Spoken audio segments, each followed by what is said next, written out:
맡겨드리오며 예수님의 이름으로 기도하옵나이다. 아멘.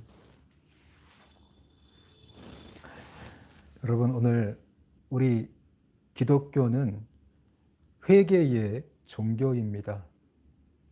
회개로 시작해서 회개로 끝마쳐야 되는 것이 바로 오늘 기독교의 이 진리입니다. 중생의 회개로 시작되고 또 우리가 죽어서 천국에 가는 그날까지 성화, 우리 예수님을 닮아가는 이 성화의 회개가 지속되어야 됩니다. 하지만 오늘 이 회개에 대해서 우리가 바르게 이해하고 있지 못하고 또 바르게 가르치지 않을 때 오늘 우리 교회들이 이 회개의 이 의미를 제대로 가르치지 않을 때 오늘 성도들의 이 영적 성장이 멈출 수밖에 없습니다. 그러면서 또 오히려 이 성도들의 삶이 세상과 구별되지 못하고 오히려 세상을 쫓아가게 되고 또 교회가 타락을 하게 되고 한편으로 타락하면요, 교인들이 더 무섭습니다. 더 무섭게 세상 사람보다 오히려 더 무섭게 죄를 짓는 것을 우리가 보기도 합니다. 다 이런 모든 문제의 근원이 이 회개에 있습니다. 회개를 우리가 바르게 가르치지 않았기 때문에 그 의미를 우리가 바르게 알고 있지 못하고 우리 삶 가운데 회개의 열매가 나타나지 않기 때문에 우리는 그런 일들이 일어나는 것을 우리가 보고 있는 것입니다. 오늘 이 말씀을 통해서 회개의 의미를 다시 한번 성경 안에서 조명해 보고 다시 한번 우리가 생각을 갖고 또 우리가 어떻게 하면 진정한 회개하는 삶을 시작할 수 있을까? 회개를 열매를 맺으며 살아갈 수 있을까? 말씀을 통해서 다시 한번 고민하고 기독교의 가장 기초적이고 이 기본적인 진리, 그러면서도 가장 중요한 이 회개의 진리를 다시 한번 우리가 생각해보고 다시 한번 또 마음에 되새기는 그러한 시간들이 되시기를 바랍니다. 성경 구절 우리 누가복음 3장 1절과 2절 말씀입니다. 우리 함께 읽겠습니다. 시작. 디베르 황제가 통치한 지 15해 곧 본디오 빌라도가 유대의 총독으로 헤롯이 갈릴리의 분봉왕으로 그 동생 빌립이 이두레와 드라고니 지방의 분봉왕으로 루사니아가 아빌레네의 분봉왕으로 안나스와 가야바가 저대세상으로 있을 때에 하나님의 말씀이 빈들에서 사가랴의 아들 요한에게 임한지라. 오늘 이 1절 말씀은 당시의 정치적인 상황을 말씀해 주고 있습니다. 4명의 분봉왕에 대해서 로마의 황제 디베료가 통치를 시작한 지 15년째 되던 해였습니다. 유대 지역은 오늘 4명의 분봉왕이 통치하고 있었고, 그리고 2절을 보면 정치적인 상황을 이야기해 줍니다. 아니, 종교적인 상황에 대해서 이야기해 주고 있습니다. 안나스와 가야바가 대제사장으로 있을 때라고 오늘 성경은 이야기해 주고 있습니다. 그때 하나님의 말씀이 빈들에서 사가랴의 아들 요한에게 임했다고 오늘 성경은 가르쳐 줍니다. 여기서 빈들은 바로 광야를 말하는 것입니다. 오늘 이 유대 땅에서 이 유대 지역 예루살렘 이 지역은 바로 빌라도가 분봉왕으로 다스리고 있었고, 그리고 갈릴리 지역은 이 북쪽은 헤롯이 다스렸습니다. 그리고 또 이 왼쪽에 이두레와 드라고니 지역 지방은 이 헤롯의 동생인 빌립이 분봉왕으로 다스리고 있었다. 성경은 기록하고 있습니다. 그리고 헤롯 위쪽으로 갈릴리 위쪽으로 이 아람 지역 가까운 곳은 오늘 루사니아가 분봉왕으로 이 유대 지역을 다스리고 있었다고 오늘 성경은 기록하고 있습니다. 그리고 이 종교적인 상황으로는 당시 가야바와 안나스가 대제사장으로 있을 때였고, 그때 바로 이 광야에서 있던 이 요한에게, 광야에서 있던 요한에게 하나님의 말씀이 임했다고 오늘 성경은 가르쳐 주고 있습니다. 하나님의 이 말씀이 임했다는 것은 오늘 이 요한이 선지자로서 하나님의 말씀을 전하는 선지자로서 오늘 부름을 받았다는 것을 오늘 말씀해 주고 있는 것입니다. 3절 말씀 계속해서 같이 읽겠습니다. 시작. 요한이 요단강 부근 각처에 와서 죄사함을 받게 하는 회개의 세례를 전파하니, 광야에서 하나님의 이 말씀을 받았던 이 요한은 이제는 그 말씀을 받고 요단강 각 부근으로 왔습니다. 오늘 이 갈릴리 호수와 사해 사이를 연결하는 이 요단강 각 처를 돌아다니면서 오늘 사람들이 죄사함을 받게 하는 회개의 세례를 전파했다고 오늘 성경은 기록하고 있습니다. 이게 바로 오늘 회개의 세례를 전파하는 것, 사람들이 죄사함을 받고 용서를 받고 회개의 세례를 전파하는 것이 오늘 요한의 중요한 사명이었다는 것을 오늘 가르쳐주고 있습니다. 계속해서 4절 말씀, 4절부터 6절까지 오늘 세례 요한에 대해서 부연 설명을 해주고 있습니다. 같이 계속해서 4절 말씀 같이 읽겠습니다. 시작. 선지자 이사야의 책에 쓴 바 광야에서 외치는 자의 소리가 있어 이르되, 너희는 주의 길을 준비하라, 그의 오실 길을 곧게 하라. 오늘 선지자 이사야의 책, 이사야 예언자의 이 예언서에 오늘 광야에서 외치는 자의 소리가 있을 것이라고 예언되어 있습니다. 그가 외치는 소리는 너희는 주의 길을 준비하라, 그의 오실 길을 곧게 하라. 계속해서 5절과 6절 말씀 같이 읽겠습니다. 시작. 모든 골짜기가 메워지고 모든 산과 작은 산이 낮아지고 굽은 것이 곧아지고 험한 길이 평탄하여질 것이요 모든 육체가 하나님의 구원하심을 보리라 함과 같으니라. 오늘 이사야의 이 예언자의 이 기록에, 그 책 속에 광야에서 외치는 자가 있을 것인데, 그는 오늘 주의 길을 준비하라, 주의 길을 곧게 하라고 외칠 것이며, 곧 그 외침과 함께 얼마 후에는 모든 골짜기가 메워지고 거기에 산과 작은 산이 낮아지고 커다란 대로가 길이 생길 것입니다. 이 길을 통해서 모든 육체가 하나님의 구원하심을 보게 될 것이라고 예언했는데, 거기 나오는 그 예언자, 그 예언에 나오는 그 외치는 자, 그가 바로 요한이다, 같으니라, 요한이라고 오늘 설명해 주고 있습니다. 광야에서 외치는 자가 바로 지금의 이 요한이라고 오늘 성경은 가르쳐 주고 있는 것입니다. 계속해서 7절 말씀 함께 읽겠습니다. 시작. 요한이 세례받으러 나오는 무리에게 이르되, 독사의 자식들아, 누가 너희에게 일러 장차 올 진노를 피하라 하더냐. 오늘 세례 요한이 사람들에게 이 죄사함의 세례를 베풀면서, 회개의 세례를 베풀면서 나오는 무리들에게 독사의 자식들이라고 외칩니다. 여기서 독사의 자식들이라는 것은요, 당시 아브라함의 자손들과는 반대되는 개념입니다. 아브라함의 자손들은 바로 하나님의 백성들이고 하나님의 구원받은 자녀들을 의미합니다. 그렇다면 이 독사의 자식들은 무엇입니까?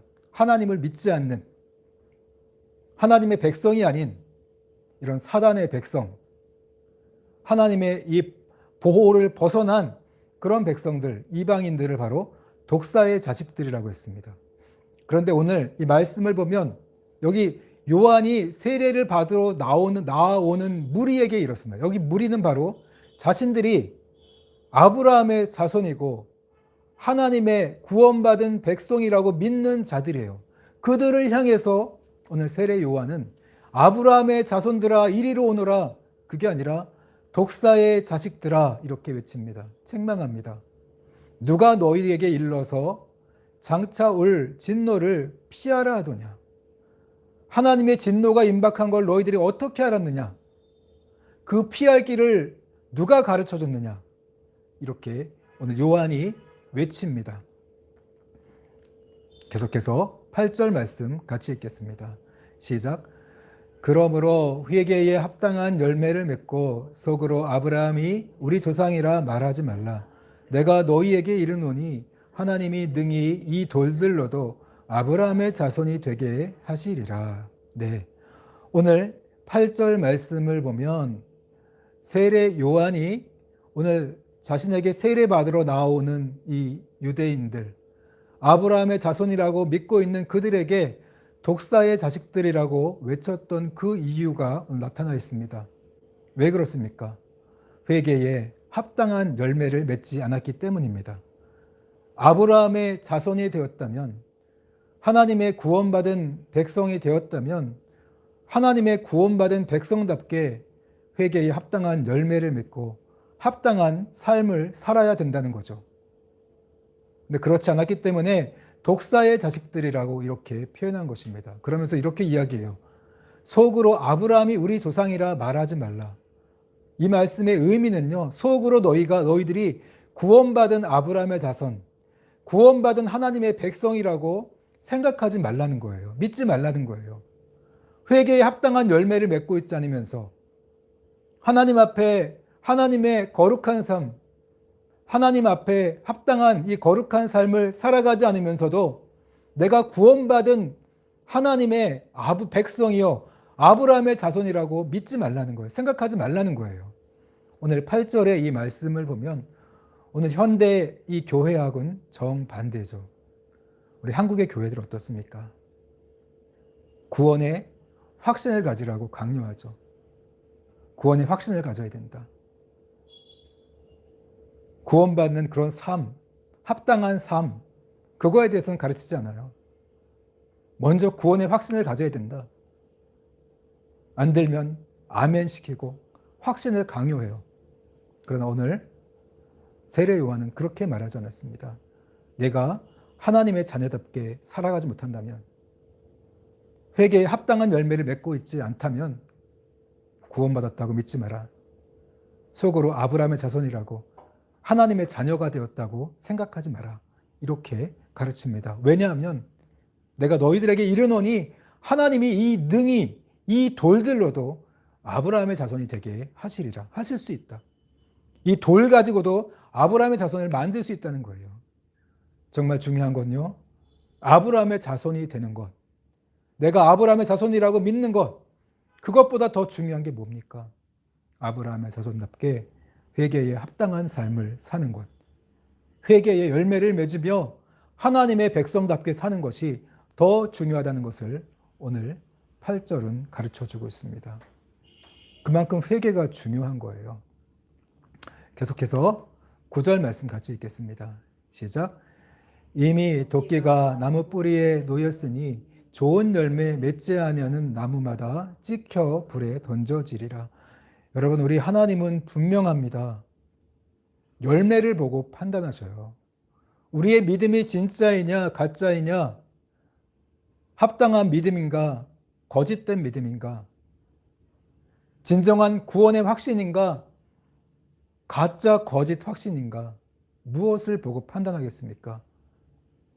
거짓 선지자냐 참된 선지자냐, 무엇을 보고 판단할 수 있을까요? 열매를 보고 판단하신다고 했거든요.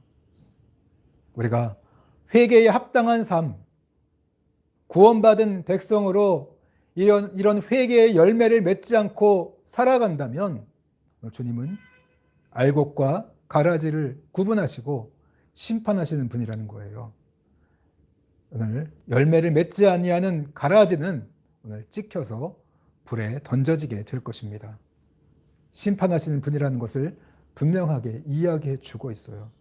그렇기 때문에 오늘 이 믿음이, 우리의 믿음, 하나님을 향한 믿음, 예수 그리스도를 향한 그 믿음, 우리가 회개를 하고 믿음을 가졌습니다. 그런데 회개에 합당한 열매가 나타나지 않는다면 그 회개, 그런 회개는 가짜, 거짓 회개, 거짓 믿음이라는 거죠. 10절 말씀 함께 읽겠습니다. 시작. 우리가 물어 이르되 그러면 우리가 무엇을 하리이까? 오늘 세례 요한의 이 책망에 가까운 이 말씀을 듣던 그 오늘 자칭 아브라함의 자손이라고 믿던 그 사람들이 물어요. 그러면 우리가 무엇을 해야 됩니까? 우리가 무엇을 회개해야 됩니까? 무엇을 회개해야 합당한 열매를 맺는 것이고 진정으로 아브라함의 자손답게 살아가는 것입니까? 그때 11절에서 답합니다. 같이 읽겠습니다. 시작. 대답하여 이르되 옷 두 벌 있는 자는 옷 없는 자에게 나눠줄 것이요 먹을 것이 있는 자도 그렇게 할 것이니라 하고, 네, 세례 요한이 무리들에게 답합니다. 너희들이 회개에 합당한 삶을 살기 위해서는, 합당한 열매를 맺기 위해서는 먼저 옷이 두 벌 있는 자는 옷 없는 자에게 한 벌을 나눠줘라. 먹을 것도 마찬가지다. 이렇게 해서 오늘 그렇게 할 것이니라. 재물을 어떻게 써야 하는지, 내가 가진 물질을 나만을 위해 쓰는 게 아니라 남는 게 있다면 오늘 하나님께서 기뻐하시는 그 뜻을 따라 하나님의 사랑과 긍휼을 전하는 일로 사용하라. 이렇게 말해줍니다. 계속해서 12절 말씀 같이 읽겠습니다. 시작. 세리들도 세례를 받고자 하여 와서 이르되 선생이여 우리는 무엇을 하리이까 하매, 오늘 당시 세리들은 세금을 거두면서 사람들에게 이런 과한 세금을 부과하고, 그러다 보니까 사람들에게 죄인 소리를 듣고 도둑놈, 합법적인 도둑이라는 소리를 듣던 자들이 바로 이 세리들입니다. 세리들이 와서 세례를 받고자 했습니다. 회개의 세례를 하고자 했어요. 그럴 때 세례 요한이 말해요. 세리들이 우리는 어떻게 하면 것이 회개하는 것입니까? 그랬을 때 13절 말씀 같이 읽겠습니다. 시작. 이르되 부과된 것 외에는 거두지 말라 하고, 네, 부과된 것 외에는 거두지 말라. 사람들에게 과하게 부과하고 그러면서 부당 이득을 취득하지 말라는 거죠. 정직하게 정해진 대로만 세금을 걷어라. 이런 돈에 대한 욕심을 가지고 부당하게 사람들에게 세금을 부과하지 말라. 오늘 이렇게 이야기합니다. 정직하게 일을 해라. 정직하게 세금을 부과하라고 가르쳐 줍니다. 그리고 14절 말씀 같이 읽겠습니다. 시작. 군인들도 물어 이르되 우리는 무엇을 하리이까 하매 이르되, 네, 군인들도 와서 그러면 우리 군인인 우리는 어떻게 해야만 회개에 합당한 삶을, 회개에 합당한 열매를 맺는 것입니까? 무엇을 해야 됩니까? 이렇게 세례 요한에게 질문을 했습니다. 그러자 세례 요한이 답합니다. 함께 읽겠습니다. 시작. 사람에게서 강탈하지 말며 거짓으로 고발하지 말고 받는 급료를 족한 줄로 알라 하니라. 네, 사람에게서 강탈하지 말며 거짓으로 고발하지 말고 받는 급료를 족한 줄로 알라. 네, 강탈하는 건 다 욕심이죠. 돈을 많이 벌기 위해서 강탈하고 거짓으로 고발해서 사람들을 협박해서 돈을 뜯어내고, 이 부정직한 부당한 방법으로 자신들의 지위와 힘을 이용해서 사람들의 돈을 빼앗지 말라는 거예요. 오히려 너희들이 받는 그 급료를 만족하면서 살아가야 된다. 이렇게 말씀해 주고 있습니다. 오늘 세례 요한이 오늘 다가오는 사람들에게 외쳤던 이 회개의 중심 주제가 뭐였습니까? 가장 근본적인 문제가 어디에 있습니까? 돈이에요, 돈. 돈에 관한 문제입니다. 오늘 이 한국교회, 현대교회 성도들이요, 뭐 간음하지 말라, 술 취하지 말라, 이런 건 굉장히 강조해요. 담배 피우면 안 된다. 도둑질하지 말라, 거짓말하지 말라. 네, 이런 거 어느 정도 강조합니다. 그러나 가장 중요한, 가장 근본이 되어야 되는 이 돈 문제에 대해서는 그다지 지적하지 않습니다. 은근슬쩍 넘어가려고 해요. 오히려 반대로 많이 벌고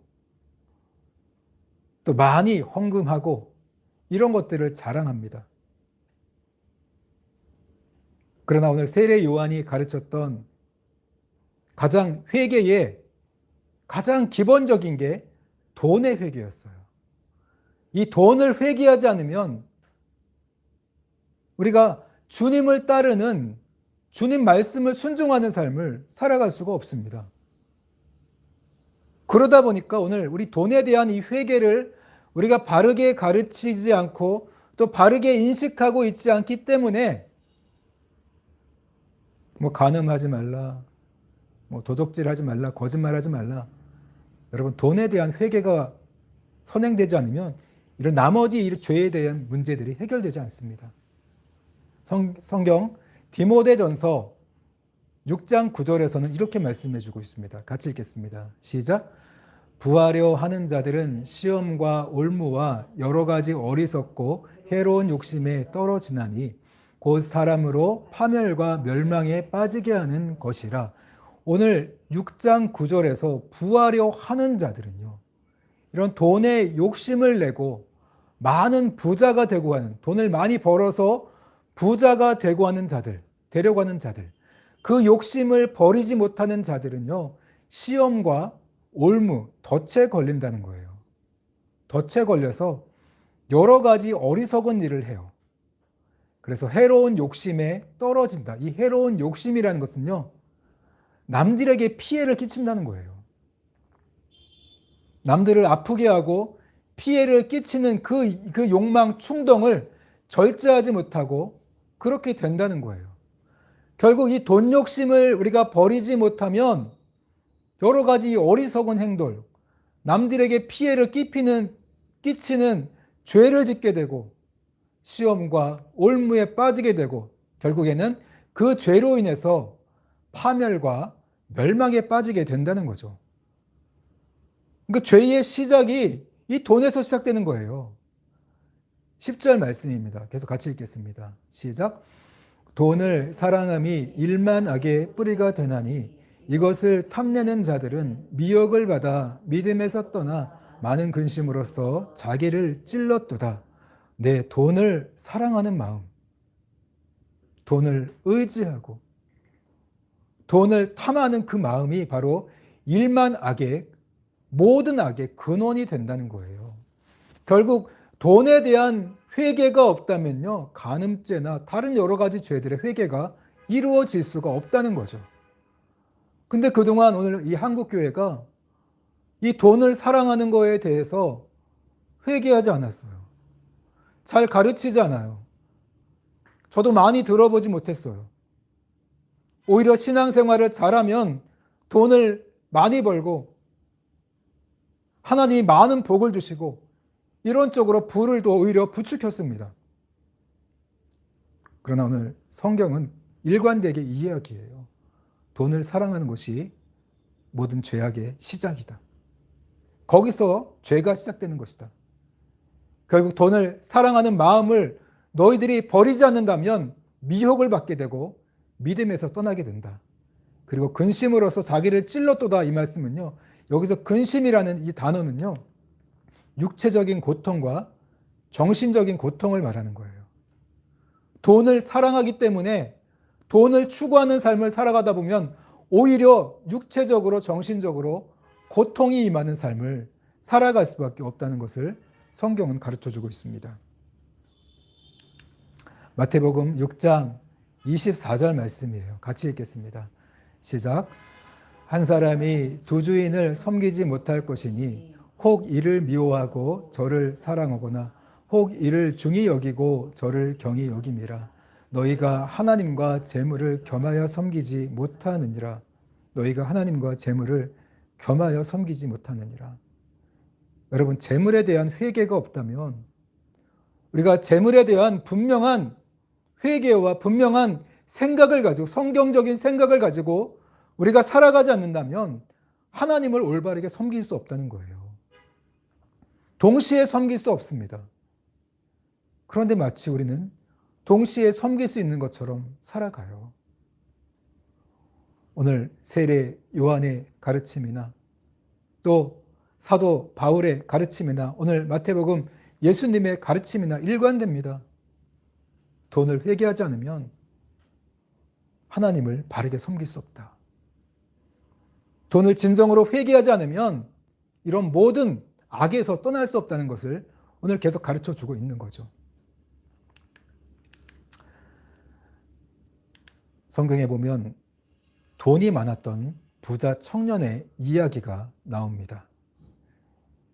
이 부자 청년은 어려서부터 하나님의 율법과 계명을 열심히 잘 지키는 그런 청년이었습니다.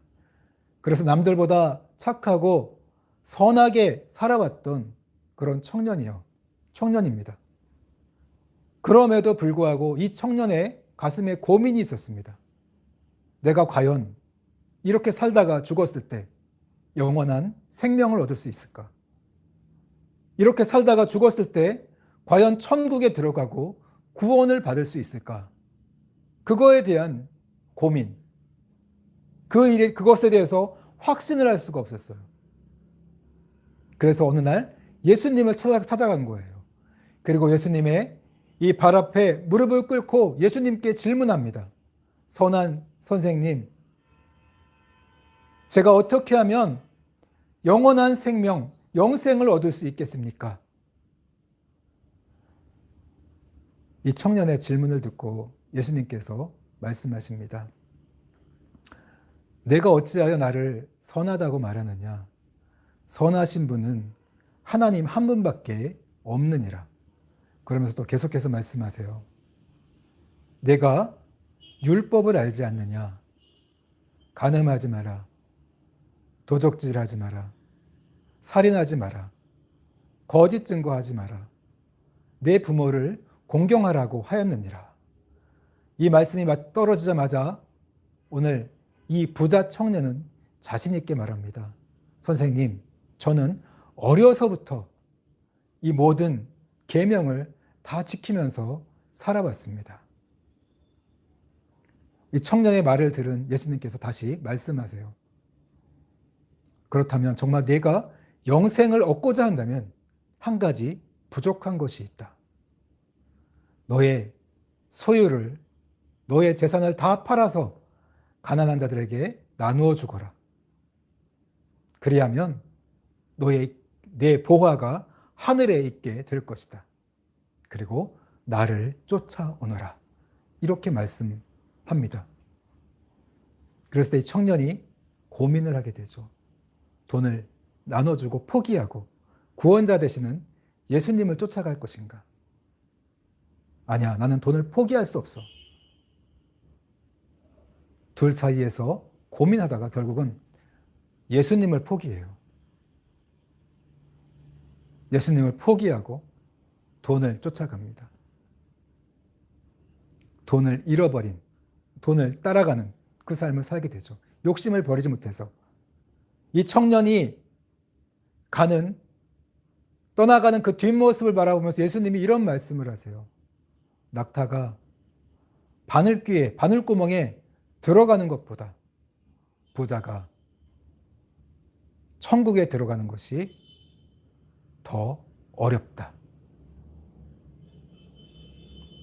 그만큼 부자가 천국에 들어가는 것이 이런 돈에 대한 욕심을 버리지 아니하면 천국에 들어갈 수 없다는 것을 오늘 이 부자 청년을 통해서 말씀해 주고 있는 거예요.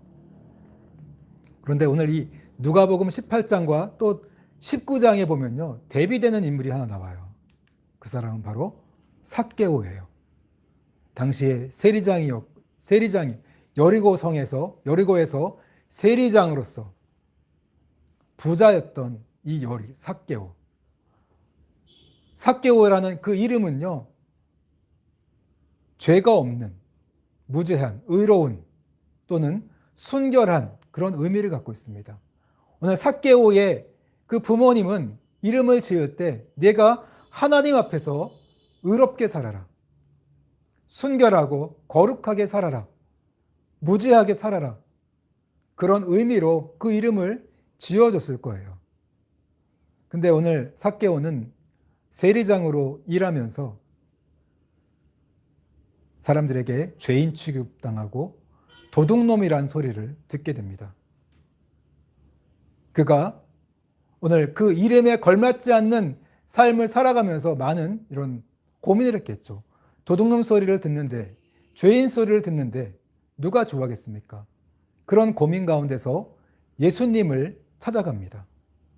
예수님을 보기 위해서 여리고로 지나갈 때, 예수님이 여리고를 지나서 예루살렘으로 향해 갈 때, 그때 오늘 삭개오가 예수님을 만나기 위해서 앞으로 나아갑니다.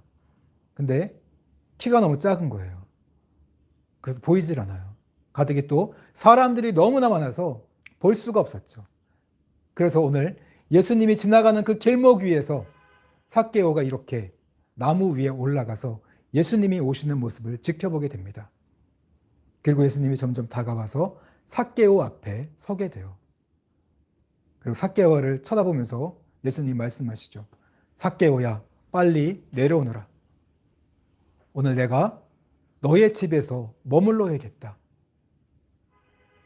이 말씀을 들은 삭개오는 정말 기뻐하면서 우리 예수님을 영접하고 그를 집에 들이게 됩니다.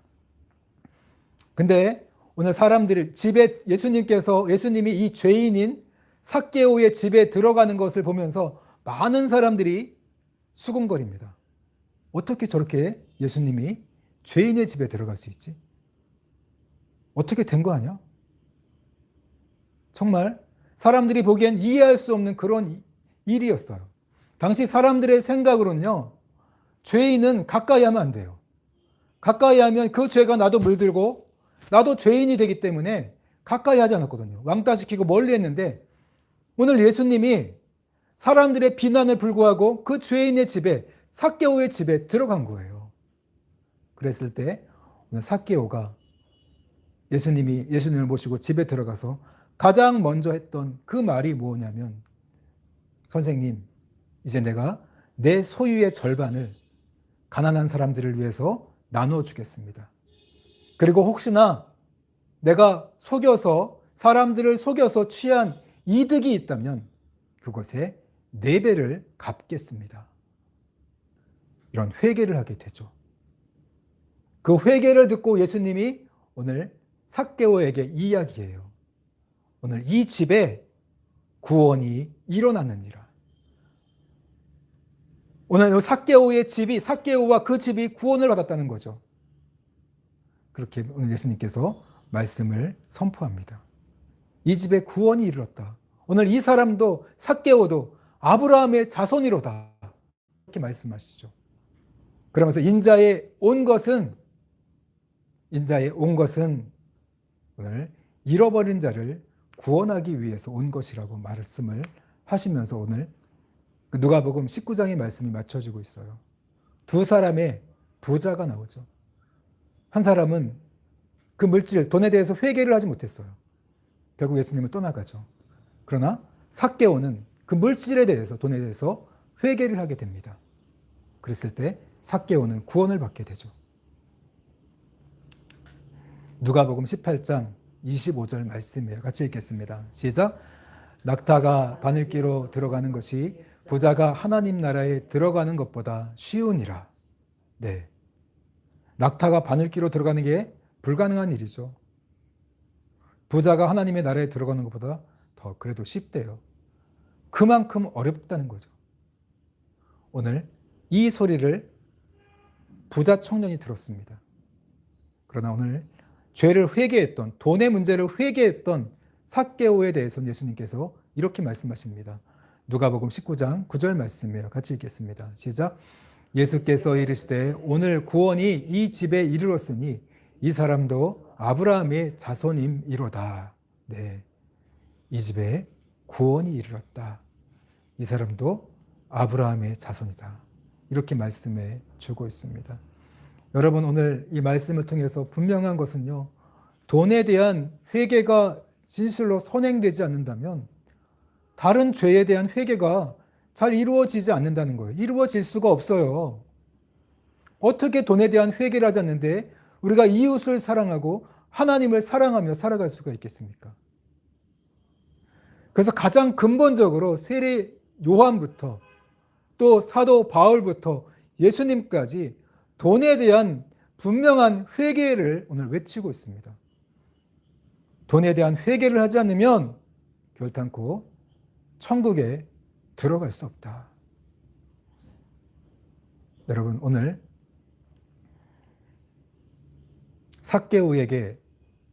삭개오가 회개했던 돈에 대한 회개를 보면서 우리가 어떻게 회개해야 되는가 한번 성경을 통해서 알아보겠습니다. 누가복음 19장 8절이에요. 같이 읽어볼게요. 시작. 삭개오가 서서 주께 여짜오되 주여 보시옵소서 내 소유의 절반을 가난한 자들에게 주겠사오며 만일 누구의 것을 속여 빼앗은 일이 있다면 내 갑절이나 갚겠나이다. 그동안 우리가 살아오면서 이런 부당하게 살아왔다면, 돈을 모으기만 했다면 여러분 쓰는 거, 바르게 쓰는 거를 실행하라는 거예요. 특별히 하나님께서 기뻐하시는 일로, 하나님의 사랑과 긍휼을 전하는 일로 그 돈을 사용하라는 겁니다. 돈을 바르게 잘 쓰는 것이 그만큼 중요합니다. 그걸 회개해야 돼요. 열심히 모으려고만 하는 게 그게 잘 사는 게 아닙니다. 그게 부자가 아닙니다. 돈이라는 것은요, 우리가 살아있는 동안 하나님이 잠시 동안 맡겨주시는 거예요. 그 맡겨주신 돈을 어떻게 잘 사용하느냐, 우리 하나님께서 기뻐하시는 대로 잘 사용하는 것이 그만큼 중요한 거예요. 굶주린 자가 있다면, 헐벗은 자가 우리 주위에 있다면 그를 도와주라는 거예요. 주님의 사랑을 그들에게 베풀라는 거죠. 또 만일 누구의 것을 속여 빼앗은 일이 있으면 내 갑절이나 갚겠나이다. 이 말씀의 의미는요, 하나님, 주님, 이제는 앞으로 내가 정직하게 돈을 벌겠습니다. 부당한 방법으로, 거짓으로 남에게 피해를 입히고 상처를 주면서 속여서 그런 불의한 방법으로 내가 돈을 벌지 않겠습니다.